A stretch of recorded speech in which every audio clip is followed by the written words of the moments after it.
지난주에 1절, 2절 말씀을 제가 말씀드렸는데 1절 말씀은 하나님께서는 천지 즉 하늘과 땅을 만드셨음을 말씀하고 있죠. 그리고 여기서 그 하늘은 보이지 않는 세상, 영적 세상을 다 포함된 보이지 않는 세상. 그때 아마 천사들도 영적인 존재이기 때문에 창조되었을 것이라고 말씀드렸습니다. 그 다음에 또 하나는 땅은 눈에 보이는 이 세상, 온 우주를, 눈에 보이는 온 우주, 그 세상을 말한다라고 말씀드렸습니다. 하나님께서 이렇게 온 우주, 보이는 세계와 보이지 않는 모든 세계를 만드셨다라고 하는 것이 1장 1절의 진술입니다. 그리고 이제 인간이 사는 지구로 그 초점이 맞추어지는데, 지구의 처음 상태는, 또 우주를 포함한 그 지구의 처음 상태는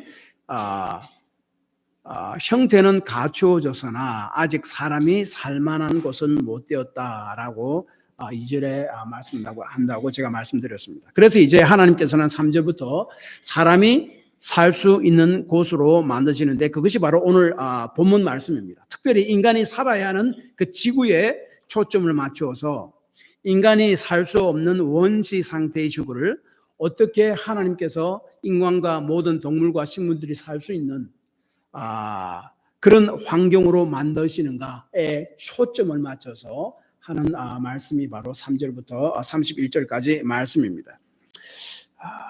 저는 이 하나님의 창조의 말씀을 생각할 때 이런 생각을 했습니다. 왜 하나님의 창조를 생각하고 믿는 것이 우리의 삶에 참 중요한가? 베드로전서 3장 5절이 거기에 대한 답을 줍니다. 이렇게 말씀합니다. 이는 하늘이 옛적부터 있는 곳과 땅이 물에서 나와 물로 성립된 것도 하나님의 말씀으로 된 것을 그들이 일부러 잊으려 함이로다. 여기서 이야기하는 것은 하나님을 반대하고 자기 마음대로 사는 사람들이 창조주 하나님이 모든 만물과 우리도 창조하셨다는 사실을 일부러 잊어버린다고 합니다. 그리고 하나님이 말씀으로 이 온 세상을 창조하셨던 사실을 일부러 잊어버린다고 이야기합니다. 그것 때문에 사람들은 하나님을 떠나서 살고 하나님의 말씀을 무시하는 삶을 살게 된다 하는 것이 바로 베드로서 3장 5절 그 컨텍스트, 앞뒤에 있는 그 구절이 그것에 대해서 이야기합니다. 그래서 우리가 하나님의 창조에 대해서 우리가 이해하는 것은 우리 신앙생활에 또 하나님 말씀을 붙들고 믿음으로 살아가는데 아주 큰 영향을 미친다 하는 것을 우리가 기억해야 됩니다. 먼저 창세기 1장은 하나님께서 6일 만에 천지를 창조하셨다라고 말씀합니다. 그런데 이 천지를 창조하실 때에 하루는 오늘날 우리가 생각하는 24시간을 말하는 것인가 아닌가? 한번 우리가 먼저 하나님의 창조를 이야기하기 전에 한번 생각해 보아야 할 것입니다. 여러분 뭐 인터넷 조금만 찾아봐도 알겠지만은 어떤 학자들은 지구는 생각보다 나이가 젊다. 그래서 4004년부터 6000년 그 사이다라고 이야기하는 학자들도 있고, 주로 이제 아주 그다음에 또 어떤 학자들은 그게 아니다. 지구의 나이는 그보다 굉장히 오래된 약 46억 년이라는 학설이다라고 이야기합니다. 그런데 요즘에는 그 과학계에서는 그 46억 년이다라는 학설을 정설로 받아들입니다. 그러면은 여러분 제가 그 창조과학회 웹사이트가 제 인터넷에 있는데 들어가 봤는데 그 한국의 창조과학회에 있는 그 인터넷을 보면은 지구의 나이는 4004년부터 6000년 사이까지 추정하는 여러 학자들 또 사람들의 그 입장을 쭉 적어놓은 것을 봤습니다. 근데 거기 지구는 이렇게 생각보다 젊다라고 이야기합니다. 그러면 옛날에 공룡이 4,000년 전, 6,000년 전 그 이전에 공룡이 살았는데 그 공룡은 뭐냐 이런 것들이 막 우리가 의문이 있을 수도 있고 이렇습니다. 도대체 그러면 과학계에서는 46억 년이라고 또 성경을 연구한 이 사람들은 4,004년에서 6,000년 사이라고 이야기하고 도대체 왜 성경과 과학을 충돌하는가? 사실 그렇지 않습니다. 사실 지구의 나이가 4,400년에서 한 6,000년 사이라, 그리고 생각보다 젊다라고 주장하는 사람들의 문제가 뭔가 하면은, 이 사람들이 창세기 5장과 11장에 나타난 그 족보들 있잖아요. 그러니까 성경에 나타난 모든 족보들을 갖다가 족보에 나타난 사람들의 나이 숫자들, 그것을 계속 대입해가지고, 그렇게 해서 계속 개수로 올라가서 보니까 그 정도의 그 지구의 나이가 나왔다라고 이야기합니다. 근데 문제는 뭔가 하면은, 성경에 기록된 족보는요, 전부 다 모든 사람들의 이름이 다 나오는 것이 아닙니다. 선택적입니다. 성경 모습은 이렇게 선택적이에요. 그리고 특별히 예를 들어서 마태복음 1장 보면은 예수님의 족보가 나오잖아요. 아브라함부터 다윗까지 14대, 다윗부터 바벨론 포로까지 14대, 바벨론 포로부터 예수님까지 14대. 일부러 14라는 단어를 딱 맞춰서 딱딱 기록합니다. 그 중간에 있던 그 중간에는 사람들이 없습니까? 많았죠. 선택적으로 목적에 의해서 기록합니다. 그런데 그것을 그렇게 생각 안 하기 때문에 그런 문제가 나왔다라고 우리가 생각해야 될 것입니다. 그 다음에 한 가지 더는, 하나님께서 1장에 창조 때 하루는 우리가 오늘날 생각하는 24시간이라고 생각할 수 없는 이유가, 하루 24시간은 어디서 나옵니까? 달이 창조대에 나오잖아요. 근데 해가 창조대에 나오잖아요. 해는 넷째 날에 창조됩니다. 그러면 첫째 날부터 셋째 날까지는 뭡니까? 우리가 생각하는 24시간, 해로 인한 24시간이 아니란 말이죠. 그리고 또 하나님께서 6일 동안 천지를 창조하신 후 7일째 안식하셨다라고 이야기합니다. 그리고 그 다음에 8일째는 다시 무슨 일을 하셨다. 그 8일째가 없습니다. 그러니까 1일부터 7일로 딱 맞춥니다. 7일 끝입니다. 다시 말하면 창세기 1장에 나타나는 것은, 날들이라는 것은 우리가 오늘날 생각하는 24시간 하루하루를 계속 설명하기 위해서 기록된 것이 아니라, 거기에 날들은 하늘의 시간, 하나님의 시간을 나타내는 말이지 땅의 시간을 나타내는 말이 아니다 하는 말입니다. 그래서 베드로서 3장 8절에 사랑하는 자들아, 주께는 하루가 천년 같고 천년이 하루 같다는 이 한 가지를 잊지 말라. 그러므로 지구의 나이를 말할 때 과학자들이 말하는 지구의 나이와 성경이 말하는 바는 사실은 상충되지 않는다라고 생각합니다. 그러나 우리는 성경과 과학을 항상 일치하려고 생각하면 되지 않습니다. 왜냐하면 성경은 왜 우주가 존재하게 되었는가를 설명하기 위해서 기록됐고, 과학은 생겨난 우주가 어떻게 작동하는가를 연구하는 학문이기 때문에 그렇습니다. 바라보는 방식이 틀리기 때문입니다. 그래서 우리 성경은 모든 과학적으로 증명하다 하는 것은 조금 어불성설입니다. 그리고 생각해 보십시오. 여호수아서를 우리가 지난 해에 우리가 공부를 했는데, 여호수아서 보면은 여호수아가 태양아 멈춰라 하잖아요. 태양이 멈춥니까? 지구가 멈춥니까? 지구는, 태양은 가만히 있고 지구는 태양 중심으로 돕니다. 지구야 멈춰라 해야 맞습니다. 근데 만약에 여호수아가 하나님의 정말로 충만한 성령의 감동하심을 입어서 지구야 멈춰라, 지구야 멈춰라 라고 했으면 거기에 당시 있던 사람들은 이해하지 못했을 것입니다. 무슨 말 아시겠습니까? 그 사람들이 이해하는 그 말로 그렇게 표현했을 뿐입니다. 그리고 무조건, 그래서 이제 성경은 무조건 다 이렇게 맞다, 과학적으로 무조건 100% 맞다, 이렇게 무조건 주장할 수도 없습니다. 다르게 표현했기 때문에 그렇습니다. 성경에는 시적 표현도 많이 있고 하기 때문에 그게 고려해서 우리가 생각을 또 해야 됩니다. 그래서 오래전에 우리 제이 애담스라는 분이 있습니다. 그분이 설교학에서도 좀 유명한 책도 남겼고, 그 다음에 또 유명한 것이 그 상담학입니다. 그 상담하면 그 사람이 주장하는 것이 뭔가 하면은, 모든 것은 성경으로 해야 된다는 거예요. 그 사람들이 우울증 걸리고 어떻게 아팠을 때 성경 구절을 가져와가지고 염려하지 말고 모든 것을 주께 맡겨라, 이런 식으로 있지 않습니까? 그렇게만 다 하는 거예요.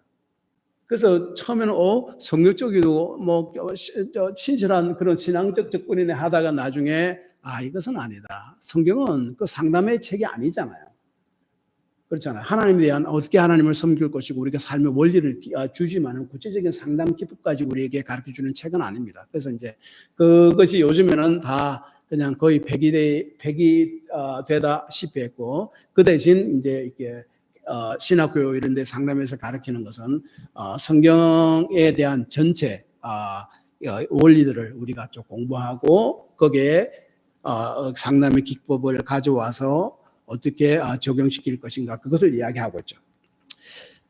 그래서 우리가 무조건 막 성경을 문자적으로 적용해서 하는 것도 그것도 또 성경적이 아니다 하는 것을 우리가 생각해야 됩니다. 물론 우리가 과학으로 성경을 증명해서는 안 됩니다. 과학은 성경을, 하나님을 증명할 수가 없습니다, 사실은. 왜냐하면 하나님은, 성경은 과학보다 더 크기 때문에 그렇습니다. 과학자들이 증명되지 못하는 것은 우리의 과학 기술이 발전될수록 하나님을 점점 이해하게 될 뿐이다 라고 우리가 그런 것은 기억해야 됩니다. 어쨌든 성경은 요새 현대 과학자들이 이야기하는 46억 년쯤 되는 올드된 지구다라는 것은 꼭 성경과 상충되지 않는다 하는 것을 먼저 기억해야 됩니다. 기억하면 좋겠습니다. 그 다음에 이제 우리 하나님의 창조에 대해서 한번 살펴보도록 하겠습니다. 하나님께서 첫째 날부터 여섯 날까지 이 온 세상을 창조하셨는데, 그리고 특별히 우리가 사는 이 땅, 지구에 초점을 맞춰서 지금 말씀합니다. 그런데 이 하나님의 창조를 보면은 온 세계는 하나님께서 다스리는 왕국이고 하나님은 왕으로서 묘사되고 있습니다. 특별히 하나님께서 세상을 창조하실 때 말씀으로 창조하셨다라고 이야기합니다. 그래서 그 말씀으로 땅이라고 하고 하늘이라 부르고, 그 당시에는 사람이 부르는 대로 이름을 주는 사람은 그것의 주인이라 하는 것을 제가 말씀드렸습니다, 지난주에. 그래서 하나님께서 이 세상의 주인이다 하는 것을 또한 그 이름을 붙여줌을 통해서도 이야기해 주고 있습니다. 첫째 날에는 이제 한번 펴보시기 바랍니다. 첫째 날에는 하나님께서 말씀으로 빛과 어둠, 그리고 낮과 밤을 만드셨다라고 말씀합니다. 그 다음에 둘째 날에는 창조 위에 궁창 위의 물과 궁창 아래의 물로 나눔으로써 하늘과 바다를 만들었다. 6절에서 8절까지 이야기합니다. 하나님께서 먼저 궁창을 만들었다라고 이야기합니다. 이 궁창이라는 말은 아주 넓게 트인 지역을 이야기합니다. 당시 고대 금농지방 사람들은요, 지구는 아주 견고한 돔같이 되어 있다라고 생각했습니다. 그래서 그것이 지구를 둘러싸고 있다고 생각했습니다. 그래서 성경은 그 당시 사람들의 이해에 맞게 그렇게 표현하고 있습니다. 그래서 궁창 위의 물과 아주 넓게 트인 그 궁창 위의 물과 아래 물로 둘째 날에 나누었다라고 말씀합니다. 그 궁창 위의 물을 하늘이다라고 본문에 이야기하고 있습니다. 그러나 궁창 아래는 뭡니까? 바다죠. 그렇죠? 그래서 둘째 날에는 그 하늘과 바다를 만들었다라고 하는 것을 우리가 알 수 있습니다. 그 다음에 셋째 날에는 지구에 가득 차 있는 물을 마른 땅과 분리시킴으로 마른 땅을 만들고 육지에 살 수 있는 각종 식물들을 만듭니다. 그러니까 하나님이 궁창 위의 물과 아래 물을 이렇게 분리했는데 지구에 여전히 그 물들로 가득 차고 있었는데 그것을 하나님이 다시 분리시킵니다. 그래서 마른 땅을 4개 만듭니다. 그렇죠? 그래서 첫째 날과 셋째까지는요,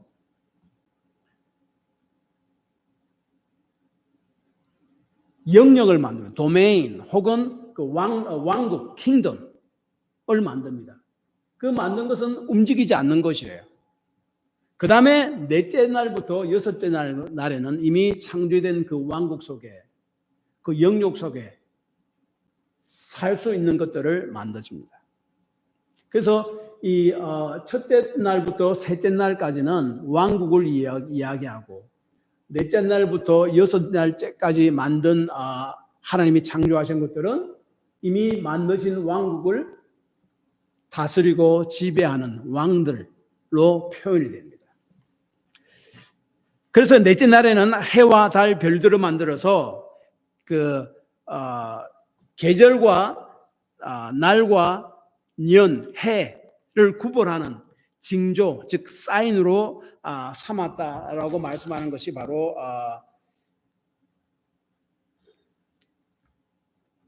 14절 말씀입니다. 14절 하나님이 이르시되 하늘의 공창과 광명체들이 있어 낮과 밤을 나누게 하시고 그것들로 징조와 계절과 날과 해를, 이 말이 뭔가 하면은 날과 해 연수와 그다음 달들을 구별하는 징조, 사인으로 하나님께서 그렇게 만드셨다라고 하는 것이 바로 그 말씀입니다. 해와 달과 별들은 하늘을 주관하는 거예요. 하늘을 다스리고 주관하는 왕으로 만드신 것입니다. 그 다음에 다섯째 날에는 바다에서 살 수 있는 생물들과 하늘을 날 수 있는 새들을 만드셨습니다. 22절부터 23절입니다. 그래서 바다의 생물들과 새들은 각각 바다와 상공을 지배하는 왕으로 만듭니다.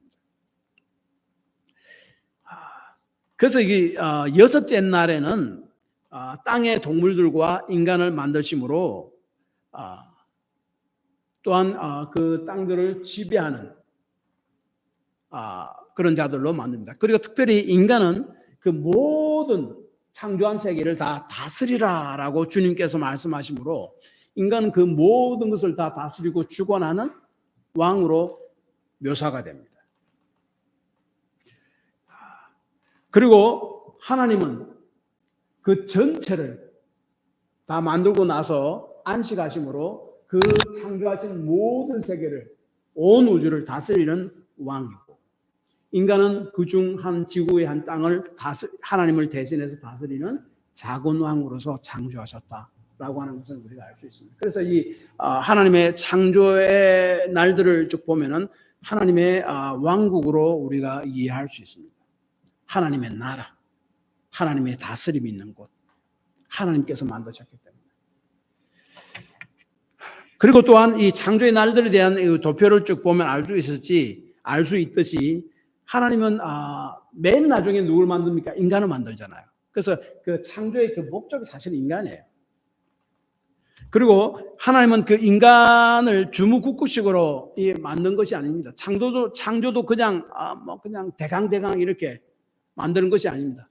둘째 날에 인간이 만들었다고 살 땅이 없네 해서 이거 막 이렇게 막 금방 다시 땅 만들고 이렇게 하지 않았습니다. 계획하에 차근차근히 하나님께서 이 세상을 만들었고 맨 마지막에 우리 인간을 만들으셨습니다. 다시 말해 하나님께서 사람이 사는데 필요한 모든 것을 다 갖추어 놓고 인간을 만들었다는 것이죠.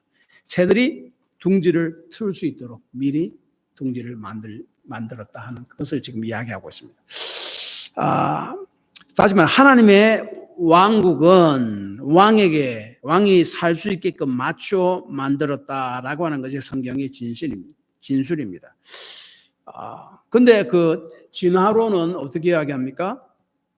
인간이 우주에 적응했다고 이야기합니다. 원래 저는 그 이야기를 들을 때마다 이렇게 생각합니다. 제가 참 군에 갔을 때에 훈련소에 갔을 때에 이제 군복과 군화를 딱 나눠주거든요. 한국 군대입니다.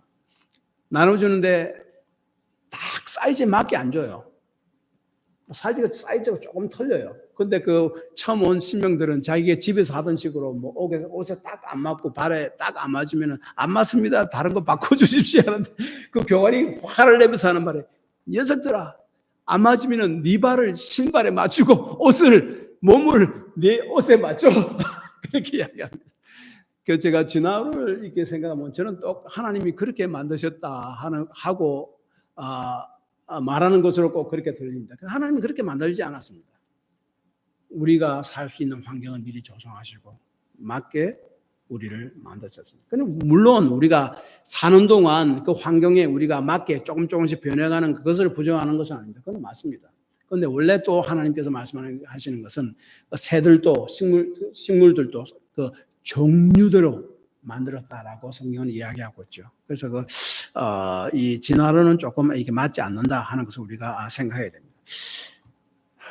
그래서 창조의 날들에 대한 이 도표를 보면 알 수 있듯이 인간은 주무구구식으로 하나님께서 만든 그 존재이거나 그냥 아무렇게나 만들어진 존재가 아니라 하나님의 조심스러운 계획 아래 만들어진 존재라 하는 것을 말씀합니다. 그래서 인간은 맨 마지막에 만들므로 창조의 목적이 바로 인간이었음을 성경은 진술합니다. 그래서 시편 기자는 사람을 생각하시는 하나님의 특별하신 사랑을 이렇게 노래합니다. 시편 8편 1절에서 4절에 이렇게 이야기합니다. 여호와 우리 주여, 주의 이름이 온 땅에 어찌 그리 아름다운지요. 주의 영광을 하늘 위에 두셨나이다.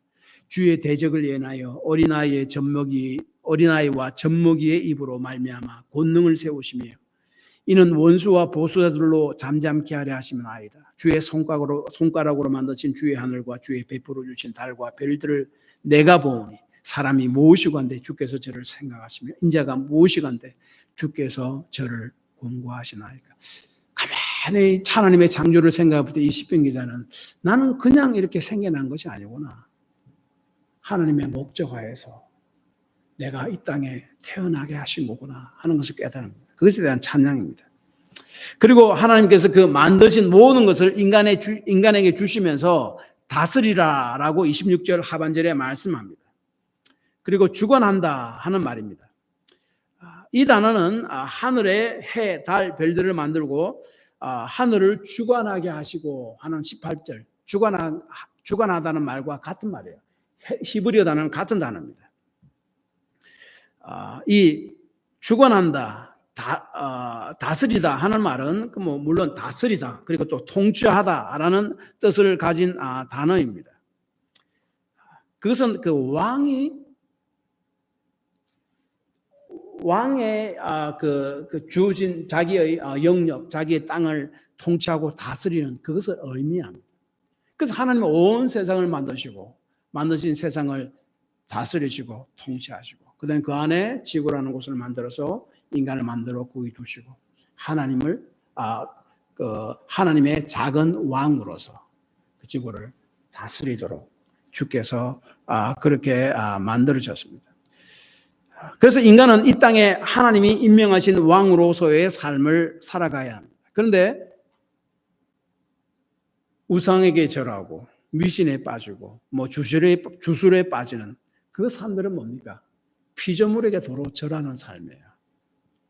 그것은 창조의 목적을 저버리는 삶이다 하는 것을 우리가 기억해야 됩니다.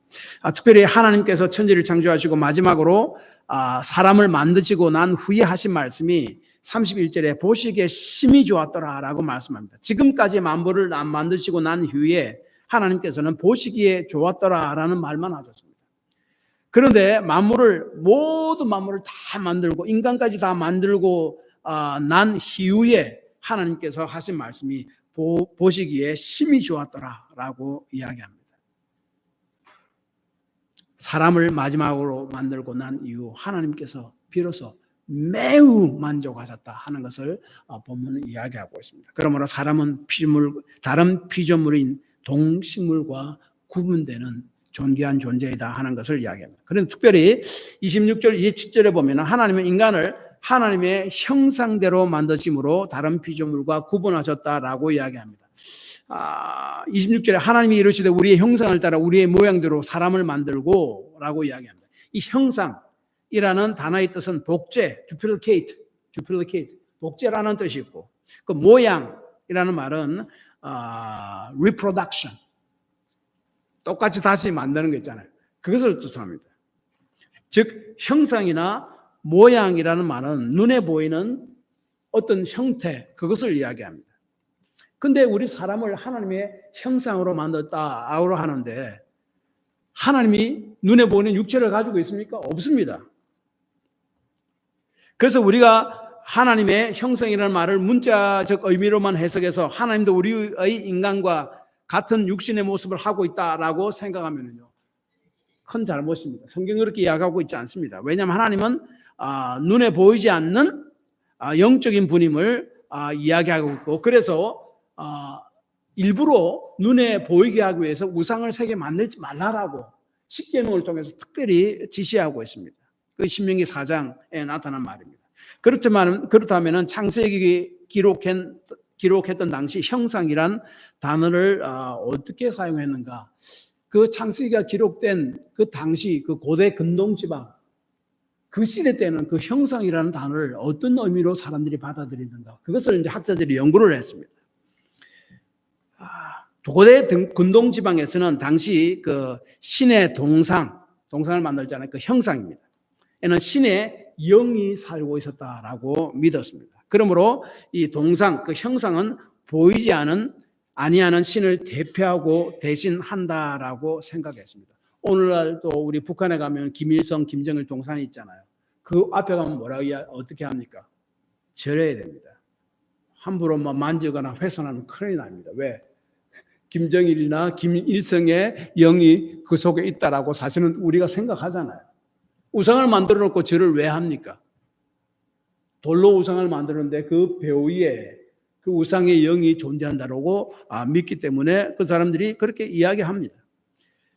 그리고 또한 고대 이집트와 아수르 문서에 보면은 당시 사람들은 왕을 신의 아들, 곧 신의 형상이다라고 이야기했습니다. 다시 말하면 왕은 신의 대리자요, 대표자니까 왕의 말에 복종해야 된다. 그렇게 이야기했습니다. 그래서 그 왕들이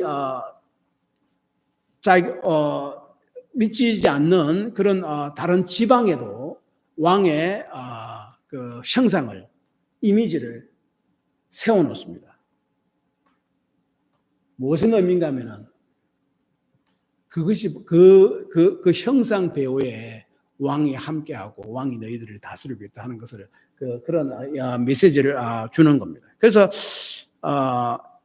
그 하나님의 형상, 그 형상이라는 말은 보이지 아니하는 하나님을 대리하고 대표하는 자라는 뜻으로 우리가 이해할 수 있습니다. 그래서 하나님은 온 우주의 창조자이시고 다스려지는 분으로 성경은 묘사하고 있고, 인간은 하나님을 대리하고 대신해서 이 땅에서 살아가고 이 땅을 다스려야 하는 자, 26절 하반절로 성경은 말씀합니다.